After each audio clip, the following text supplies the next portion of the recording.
À la une de l'actualité de ce jeudi 13 janvier, plus de 2000 personnes dans les rues de Lyon cet après-midi.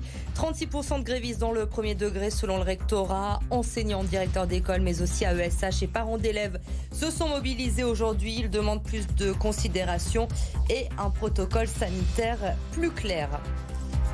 La ville de Tassin va-t-elle enfin avoir son métro? Le projet téléphérique voulu par les écologistes pour l'Ouest lyonnais semble avoir du plomb dans l'aile. De quoi relancer le débat sur ce métro. Nous sommes allés à la rencontre des Tassulinois aujourd'hui pour avoir leur avis. 2 ans, jour pour jour, après le décès de Franck Labois, un hommage lui a été rendu aujourd'hui. Ce policier lyonnais renversé volontairement lors d'une intervention à Bron. Une allée porte désormais son nom dans le 8e arrondissement. Stop au mépris, 50 nuances de protocole, des masques, des moyens et de la considération. Les messages étaient très clairs cet après-midi. Dans le cortège, plus de 2000 manifestants de l'éducation nationale sont descendus dans les rues de Lyon pour exprimer leur ras-le-bol. Sur place, les précisions de Maïva Komsi. Une mobilisation à la hauteur des plus grandes manifestations du corps enseignant cet après-midi à Lyon. 2500 personnes selon les syndicats, 2000 selon la police. Ils se sont réunis dans le 7e arrondissement, près de l'inspection académique, et se sont dirigés vers la préfecture pour dénoncer la gestion de la crise sanitaire dans les écoles. Des masques, pas des mascarades, c'est ce qu'on pouvait entendre dans le cortège, ou encore les ordres et les contre-ordres, il y en a assez, en référence aux 4 protocoles déjà mis en place depuis le 28 décembre dans les écoles du premier degré. Écoutez à ce propos le témoignage d'une directrice d'école maternelle dans le 7e arrondissement. Ces protocoles sont très compliqués à mettre en place, d'autant que les directeurs sont en plus chargés de classe. Par exemple, moi je suis déchargée à 1/3, ça veut dire une journée par semaine et un jeudi par mois. Donc le résultat, quand on a des cas Covid, il fallait qu'on réagisse au quart de tour alors qu'on était en plus chargé de classe. Ça, c'est impossible à faire. Mais il n'y a pas que le ras-le-bol de la gestion sanitaire, c'est une crise sous-jacente dans l'éducation nationale que sont venus dénoncer les enseignants cet après-midi. Pas assez de profs, pas assez de remplaçants, pas d'aménagement de programmes scolaires alors que des milliers de classes sont contraintes de fermer chaque semaine, ou encore des salaires trop bas. C'est pour ça aussi qu'il y avait des professeurs de collège, de lycée, des parents d'élèves ou encore des AESH et des surveillants qui étaient présents cet après-midi. C'est aujourd'hui que je me mobilise pour la première fois parce que je suis par exemple professeur remplaçant dans un collège à 60 km de chez moi. Il faut par exemple payer les frais de déplacement tous les jours. Il faut que je me loge sur place également parce que je ne peux pas faire l'aller-retour tous les jours. Ce sont des choses qui ont un coût et pour cela il faut un salaire décent par exemple. Alors la grève sera-t-elle reconduite? Comment continuer à alerter le gouvernement? C'est des questions qui se sont posées tout à l'heure à l'Assemblée générale qui s'est tenue place Guichard après la manifestation. L'intersyndicale se réunit demain à Paris et c'est là qu'on saura si oui ou non le mouvement est reconduit.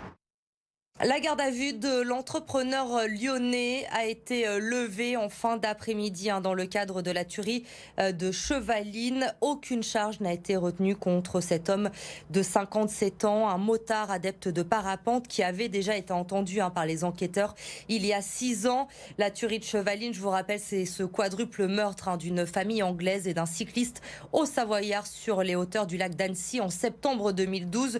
Une affaire qui pour le moment n'est toujours pas résolue. L'avocat lyonnais de l'homme libéré, Jean-Christophe Basson-Larby, dénonce ce que son client a subi. Écoutez-le. C'est une issue normale, elle n'est pas heureuse, parce que cette garde à vue était, encore une fois, une garde à vue qui n'était pas justifiée. Son issue le prouve. Mais je constate que la montagne accouche d'une souris. Je constate aussi que mon client et la stratégie de défense que nous avions adoptée ont permis de convaincre les enquêteurs et la justice à ce stade de son innocence. Mon client, bien évidemment, est extrêmement soulagé. Il a vécu presque 48 heures d'enfer. Il va mettre du temps à s'en remettre. Le métro E va-t-il enfin se faire? Mardi soir, Jean-Charles Colas a expliqué lors d'une réunion publique que le projet du téléphérique devant relier Francheville à Lyon ne se ferait pas contre l'avis des élus et des habitants. À Tassin, on milite depuis plusieurs années pour la création de ce métro E. Alors l'espoir est-il revenu? Les habitants y croient-ils encore? Reportage d'Ozlem Munal. Le métro E verra-t-il le jour? Une chose est sûre, à Tassin, nous l'attendons avec impatience. On l'espère beaucoup puisque ici en fait on est moins bien desservi que sur la région lyonnaise, enfin Lyon-Centre. Avec cette nouvelle ligne, l'espoir de dire adieu aux bouchons, à la circulation qui empoisonne le quotidien de certains habitants. Il y a tout le temps des voitures, ça n'arrête pas. Comme là? Comme maintenant. Et bien, en plus de ça, là c'est midi et le pire c'est le matin entre 7h30 et 9h et le soir entre 17h et on va dire 20h. On est embouteillé beaucoup, tous les matins, tous les soirs, avec les gens qui viennent de Craponne, de Vaugneray et qui traversent Tassin. Les commerçants aussi ont hâte. À la clé pour Sébastien, boulanger, de nouveaux clients. C'est une belle journée, monsieur. Au revoir.